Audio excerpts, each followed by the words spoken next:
participativa, que convida pessoas de grupos diversos que têm influência na região do Centro Histórico de Salvador e da área do comércio, para pensar juntas e diagnosticar juntas a condição de caminhabilidade atual nessa região e com perspectiva de gênero e de raça. Então, fazendo uma intersecção entre esses temas que são tão importantes para que mais pessoas se sintam acolhidas nesse espaço.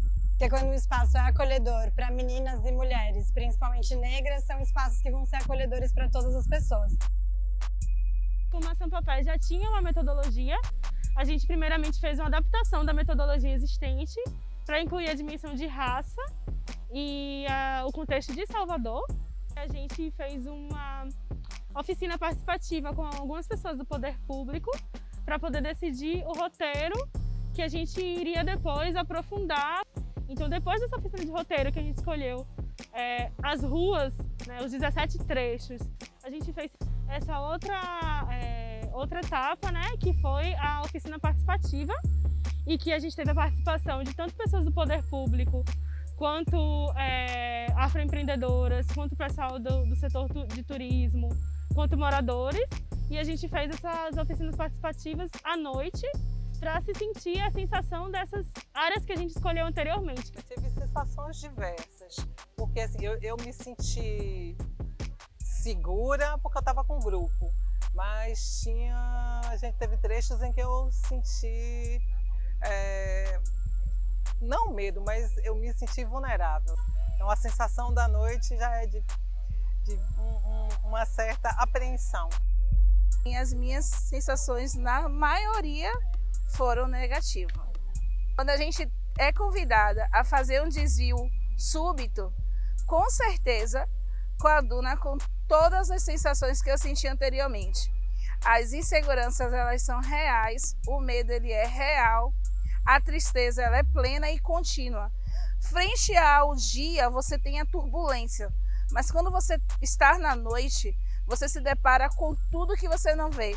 A gente realiza outra oficina participativa no turno da tarde, que envolveu o uso de camadas, o que a gente chama de camadas, e envolve uma análise mais aprofundada. Dentre desses 17 trechos, a gente escolhe 5 trechos, né, 5 ruas, em que as pessoas sentiram, 2 que as pessoas sentiram pior, 2 que as pessoas sentiram melhor e uma que as pessoas sentiram neutro, de forma neutra. Então, por exemplo, na camada que a gente denominou Poder Estar, você vai avaliar se existe espaço para sentar, se existe sombra, se existe proteção para chuva. Na camada Poder Pertencer, a gente já usa mais a dimensão de raça, então a gente vai prestar atenção em símbolos, em situações em que as pessoas negras se sentem, mulheres principalmente, né, mulheres negras se sentem oprimidas. E do ponto de vista de acolhida, eu acho que é tornar essa sinalização mais representativa mesmo, né? De alguma forma tentar ali dialogar e criar esses elementos para que as mulheres possam se sentir ali, de fato, presentes dentro da cidade. No exercício aqui foi muito visível como elas são muito mais detalhistas em alguns pontos, né? Em relação aos desníveis do piso, por exemplo, isso aqui atrapalha, isso aqui incomoda, tem uma percepção muito mais 360, né? Muito mais completa desse caminhar. Até pela experiência mesmo de ter que reparar isso todos os dias para poder se sentir segura mais ou menos por onde está trafegando. Então foi muito perceptível isso, como elas têm essa visão já quase de background, né? Assim, eu preciso reparar em todas essas coisas para poder escolher o meu melhor caminho, não é um caminhar tão livre quanto a gente tem e sente normalmente. Esse projeto está vinculado ao Plano Turístico Étnico Afro de Salvador, que foi desenvolvido aqui junto à Secretaria de Turismo, que tem a intenção de que os planos de turismo também não olhem só para o consumo, né, e para essa transformação de empoderamento de negócio de algumas pessoas, mas que também olhem para o espaço urbano, para o espaço público. Um projeto, quando ele é construído de uma forma colaborativa e participativa, ouvindo as necessidades e os desejos das pessoas, ele é muito mais assertivo.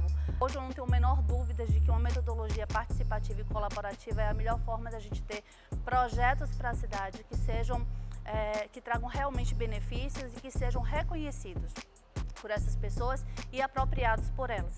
Então, se a gente não tem uma apropriação, um sentimento de pertencimento, de fazer parte daquilo e de ter um poder de decisão na construção desses projetos, dificilmente eles conseguem ter um certo sucesso, né? Então, assim, esse projeto construído através dessa metodologia, né, através desse pensamento inclusivo, levando em consideração todas essas possíveis necessidades das pessoas, ouvindo o que elas têm a falar sobre esse território, esse espaço e como elas se sentem inseridos nesse contexto, é o que vai garantir que ele realmente tenha uma certa efetividade. A partir do momento em que a gente pensa um centro histórico, né, a gente está numa região super importante da cidade, onde a gente se esforça para tornar esse lugar mais caminhável, mais seguro, a gente também está protegendo essas pessoas que trabalham aqui, né, que circulam por aqui, não só os turistas, mas eles mesmos que oferecem serviços e produtos aqui. Então, eu acho que a gente,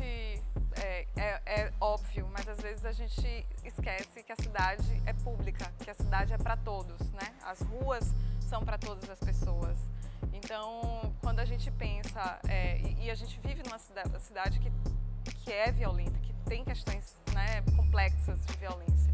Então, a partir do momento em que a gente começa uma atividade para pensar um livre caminhar, né, você se sentir segura sendo mulher negra, né, trabalhando nesse território, eu acho que a gente volta a esse sentido de uma cidade que é para as pessoas, que é para todos, né, que não está só a serviço dos carros que vão e vêm, mas das pessoas que circulam por ela e que fazem ela acontecer.